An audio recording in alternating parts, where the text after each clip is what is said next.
Aujourd'hui, je te dis pourquoi la créatine est surestimée pour la prise de masse musculaire, comment la prendre le plus intelligemment possible et quel dosage, quelle marque je recommande le plus. Ça fait longtemps que je voulais faire un podcast là-dessus, mais j'avais jamais la réponse à ma question parce que, tu sais, depuis plusieurs mois, on a bien compris chez HL que tu fasses 7, 8, 24, 12 reps.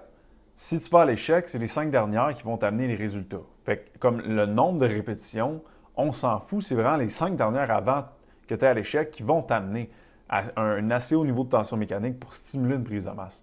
Fait que je me disais, mais c'est quoi l'utilité de la créatine pour prendre la masse, mettons? Si on fait juste zoom in, là, prendre la masse seulement, comme c'est quoi l'utilité si, tu sais, on dit tout le temps, ah, la créatine, ça va te permettre de faire 1 à 2 reps de plus.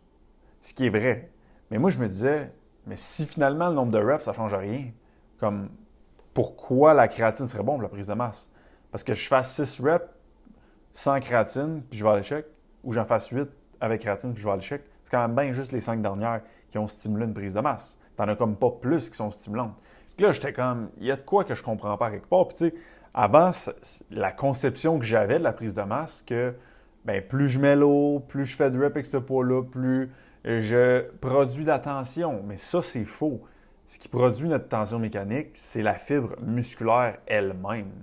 Fait que ton nombre de reps ou la charge, on s'en fout un peu. Puis la manière, je l'ai déjà expliqué dans l'autre podcast, là, mais la manière que la fibre elle-même génère un haut niveau de tension, c'est via la relation force-vitesse, donc à la vitesse à laquelle la fibre elle se contracte. Fait que les 5 dernières reps avant l'échec, c'est là qu'elle se contracte le plus lentement possible. Donc c'est là qu'il y a le plus haut niveau de tension mécanique généré. Puis c'est ça qui te fait prendre la masse musculaire. Fait que, tu sais, de faire 1 à 2 reps de plus avec un poids X, ça n'a pas un effet comme dans ma tête, je ne voyais pas comment ça pouvait te permettre de prendre plus de masse musculaire.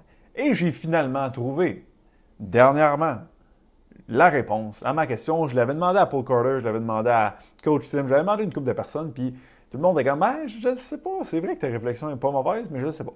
Puis Paul Carter m'a juste jamais répondu. Fait que là, j'ai trouvé. J'ai trouvé. Et encore là, j'ai déjà parlé dans un autre podcast, mais je suis abonné sur un site qui s'appelle Reps. Puis ça, c'est toutes des recherches, puis c'est tout bien synthétisé pour qu'on comprenne bien.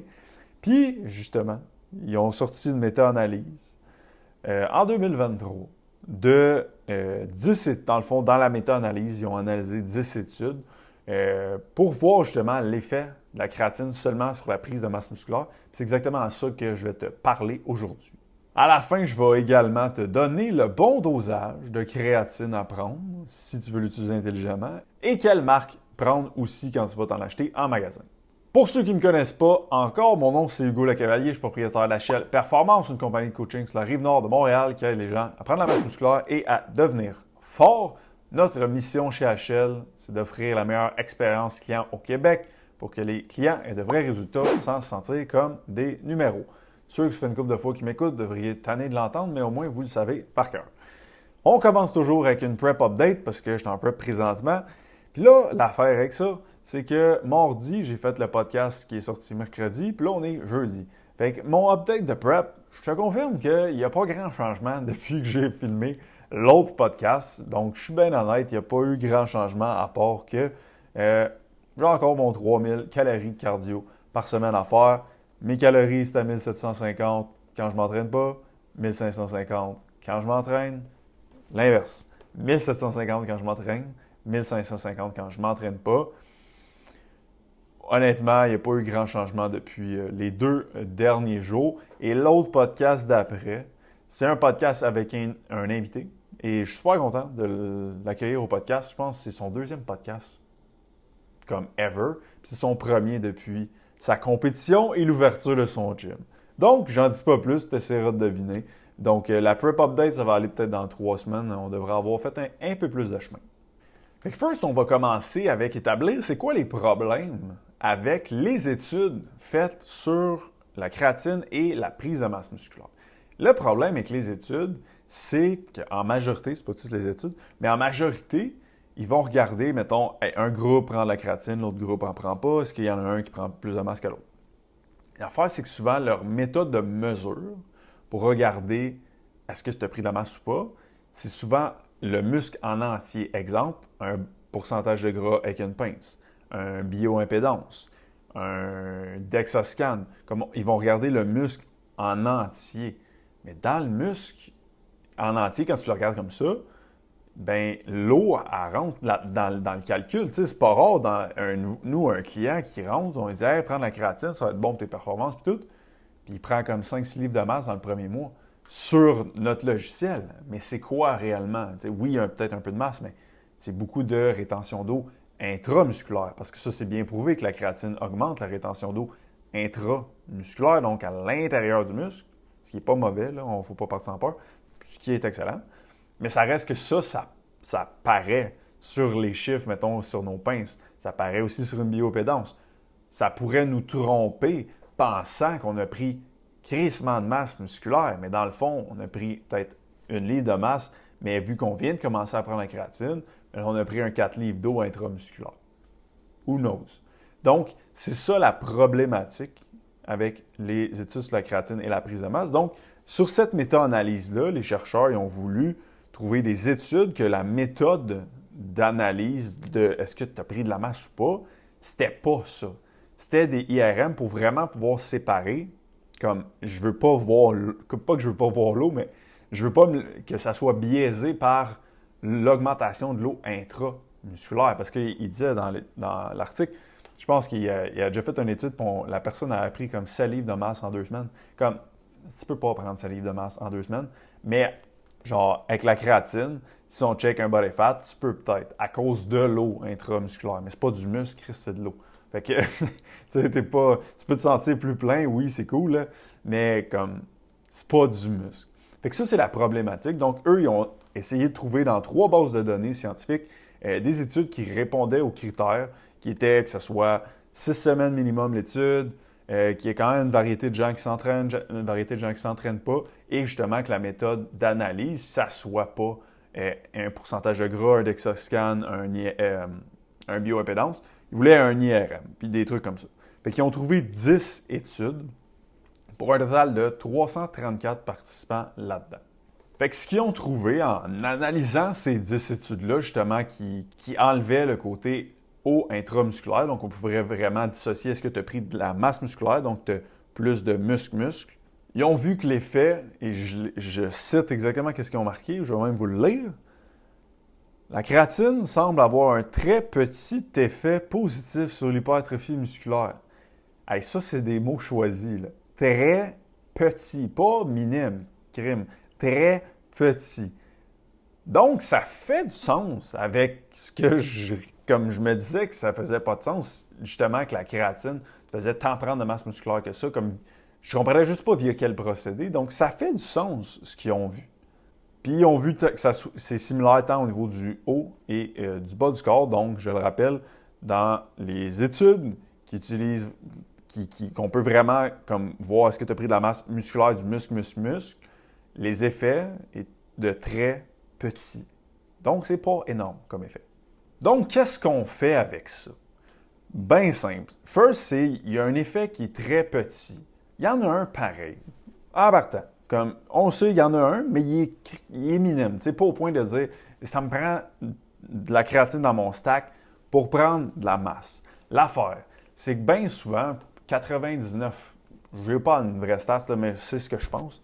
99% des gens qui veulent prendre la masse, ils aiment ça augmenter leur charge. En tout cas, moi j'aime ça, puis pas mal de tous nos clients aiment ça augmenter leur charge. Même si l'objectif c'est d'être gros, on aime ça augmenter nos charges à tous les semaines, on aime ça de lever de plus en plus lourd. Mais ça, la créatine, c'est prouvé très solidement que c'est super bon pour la force et la puissance. Donc, même si ça, on le voit, là, mettons, ça ne va pas te permettre de bâtir nécessairement plus de masse musculaire, mais tu es bien plus motivé quand tes charges augmentent. Tu es bien plus motivé quand tu hits des PR à toutes les semaines. Fait qu'est-ce que cette motivation-là va se transmettre aussi dans les actions que tu vas faire autour du gym parce que tu es motivé en ce moment? Donc, les actions que tu vas faire autour du gym vont te permettre de prendre plus de masse musculaire? Moi, je pense bien que oui. Puis, tu sais, à toutes les semaines, de voir que tes charges augmentent, comme en tout cas, moi, j'aime vraiment ça. Fait que pour moi, qu'est-ce qu'on fait avec cette étude-là? C'est qu'on comprend que la créatine n'a pas nécessairement d'effet bénéfique incroyable pour la prise de masse musculaire, Par contre, elle a des effets super bien documentés sur la force, la puissance, augmenter les charges. Et ça, quand on est en prise de masse, on aime ça. On aime ça. Puis on aime ça quand on est en performance aussi. Donc, pour moi, ça ne change rien en l'utilité de la créatine. Je vais continuer d'en prendre, je vais continuer de le recommander à tout le monde d'en prendre parce que ses performances, c'est un effet qui est indéniable. Et que tu veux prendre la masse ou devenir fort, bien, je pense que dans les deux cas, tu aimes ça, augmenter tes charges. Fait que pour moi, la créatine va quand même rester un atout que je vais recommander à tout le monde, surtout pour le faible coût. Là, je dis ça, on est en 2023, 2018, c'est encore plus faible, mais c'est quand même encore faible le coût comparé à d'autres suppléments qui n'ont pas un effet aussi énorme sur vos performances ou comme, tu sais, les suppléments qu'on peut vraiment avoir une différence entre j'en prends et j'en prends pas. La créatine, on peut vraiment le voir sur les performances.